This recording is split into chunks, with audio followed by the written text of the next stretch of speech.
$1,000 playing the Netherlands-Argentina quarterfinal contest on the Fox Bet Super 6 app. Download the app and make your 6-game predictions for your free chance at the jackpot. So we're always looking for answers, and to find answers, you can look at history. The Broncos' play-calling switch has led to no change for the Broncos. They're still awful. And as I've said, this is my big whiff on the season. I thought this was going to work. Why? Because I watched Brady go to Tampa, an old Brady who everybody said was kind of shot, didn't really have it, lost at home to the Titans in the playoffs. Brady's kind of old, and I watched him win a Super Bowl. And then Matt Stafford, who could never win big games in Detroit, goes to the Rams, and all of a sudden the Rams win the Super Bowl. And Russell Wilson looks at it and thinks, I got a defensive coach, C-plus running backs, a bad offensive line, and 4 straight years, I got a passer rating over 100. Basically, I've done it with DK Metcalf and Tyler Lockett and a bad old line and an antiquated offense. That's the hard thing to figure out with Russell Wilson. His 4 previous years, he was the only quarterback in the entire league who for 4 straight years before this year had a passer rating over 100. Look at his numbers. He had a 4-to-1 touchdown to interception ratio with a bad O-line. 66% completion percentage with a bad O-line. Who's doing that in this league? Burrow's about it. So all of a sudden, this year it's 83.5. There's no injury, and he's 34 years old. Now people go, what about Peyton Manning in Denver? He was like 39 and on his 4th neck surgery. He just fell apart, and he was never really athletic anyway. It is really hard to explain. But here's the thing. I think Nathaniel Hackett's about 50% of the problem. I think the offensive line is about 25% of the problem. I got some young, immature receivers, could be 5% of the problem. I don't think it's all Russell, but I absolutely get Russell Wilson. It's sort of like the NBA. If you were a veteran and you looked at LeBron go to Miami, join stars and win, and Kevin Durant go to the Warriors, join stars and win, if you were an all-star, you'd think, well, I'm going to go to an all-star team and win championships because I think I'm as good as those guys. Like, I get the ego of a pro athlete. I thought it was a great move. I don't have an answer. It's easy to go on social media and say he's washed. He was not washed. The numbers show no indication. If you can get 100-some passer rating, 4-to-1 TD to interception ratio with a bad O-line, so bad they had to draft 2 tackles. With a mediocre running game, with a defensive coach that was mocked by people like Warren Sharp who follow football analytics. They used to make fun of Pete Carroll's offenses. He wasn't washed.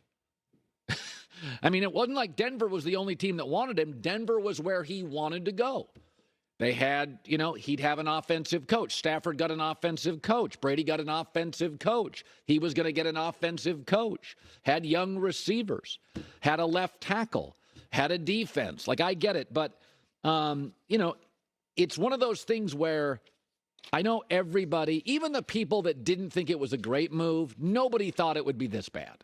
I don't know anybody who I respect who thought it would be this bad. Everybody said, boy, that's a lot to give up. Or, he's kind of, Greg Cosell used to always say, he's kind of hard to explain. He's got like planned ad libs. But he was one of the great deep ball throwers, can't hit it. He was one of the great fourth quarter quarterbacks, can't do it. It's just one of those things. There's no precedent for it. Don't tell me Peyton Manning in Denver. He was late 30s. He was on 4 neck surgeries. He was wobbling around at that point anyway. I'm watching Russell Wilson a year and a half ago. There's no injury. He's 34. I'm watching him a year and a half ago run all over the place. Is it ego? Is it coach? I think the coaching and the O-line are a huge part of it. And one of the reasons is, and I say this using college and pro, go look at Michigan the year before Jim Harbaugh, Brady Hoke. A year later, they win 10 games. And that's with young kids. Go look at Lincoln Riley, 4-8 to 11-2. I think sometimes we underestimate coaching. In college, coaching is way bigger than quarterback play. Coaches are the stars. In the NFL, quarterbacks are the stars, but go look at Kirk Cousins and the Vikings, Mike Zimmer to a rookie head coach who puts his arm around Kirk Cousins. It's a totally different offense, a totally different team. The one-possession losses are now all one-possession wins. And I think Hackett is just bad. Like really, really bad. That's my explanation because I can't figure it out. Your explanation is what? You said 50% Hackett, right? At least. I'll go 80% Hackett. I'm not putting this on Russ. He's been too good for too long to just say all of a sudden, he's a big problem, right? He's been good in first halves. The first half numbers are good on the script. But when they have to adjust, it feels like Hackett's not making any adjustments. And I don't know if Russ is afraid to call his own number and just say, guys, I'm doing this like Brady did against the Saints. But at some point, Russ has to go and just say, like, I'm not going to call what you're doing. But then you become Carson Wentz against Peterson in Philly. Remember how ugly that got? Yeah. So I can't put a lot of this on Russ. Ask yourself this. Matt Ryan got the right coordinator, not a coach. Kyle Shanahan. He got the right coordinator. Matt Ryan was the MVP of this league. Not with a coach, just the right coordinator. So if you don't think coaching matters, just the right coordinator. Look at Tua with Mike McDaniel. And they got a left tackle. Yeah. So they just got a left tackle, a receiver, and a coach.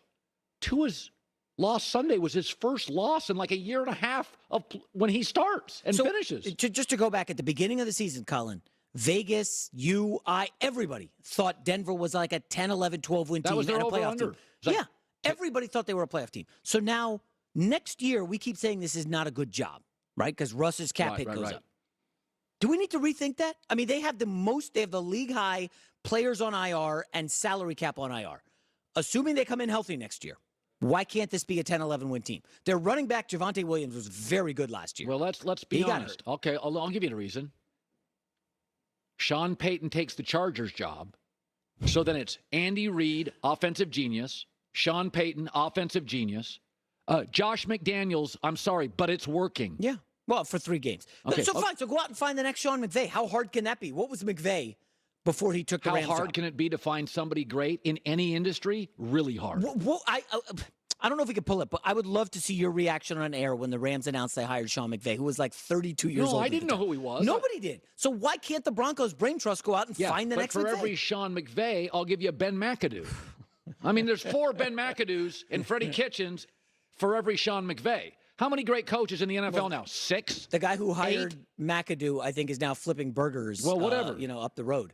But by the way, we thought Hackett worked with Aaron Rodgers. Staley.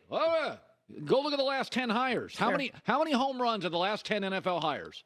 We like Dable. Last 5 games, he's 1-3-1. And we like him. Is this time to go get Andy Reid disciple and Eric Bieniemy? Is it time to bring him on? I don't know. He went to Colorado. He's obviously familiar. I don't want to say he's a familial son, but he did a lot of damage in that state of Colorado under Andy Reid. I don't know. Is he a guy? You got to find an offensive coordinator. You got no doubt about it. Yeah, because the defense is filthy.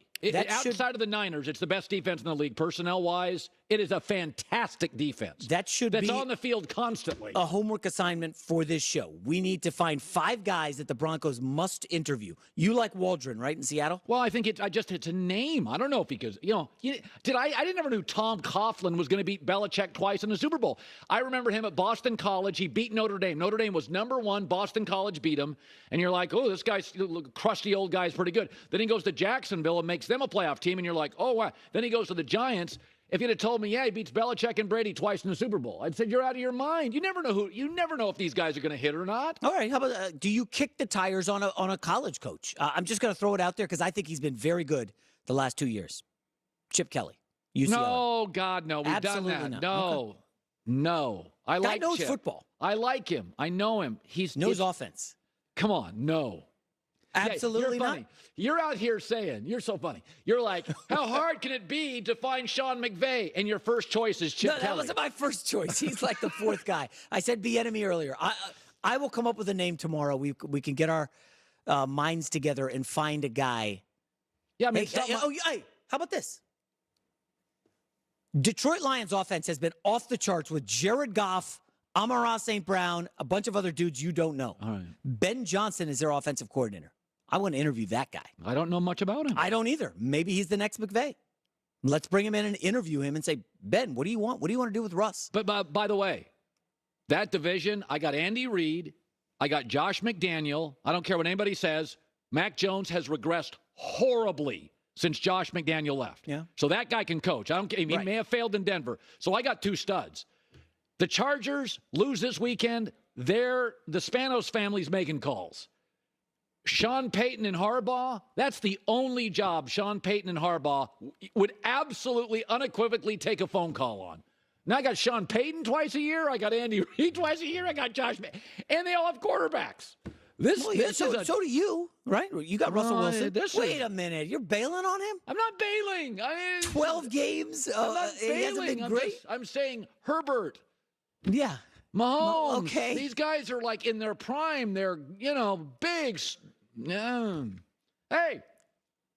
We need names, people. We need to help the Broncos because clearly they need help finding a head coach. Sorry, Hackett and his family, obviously. Yes. We very deeply apologize for your awful coaching. I did not put the for sale signs in your front yard this morning. That was not me. Listen, they're coaches. I feel bad. I don't want anybody to get fired. Yeah. All right. Our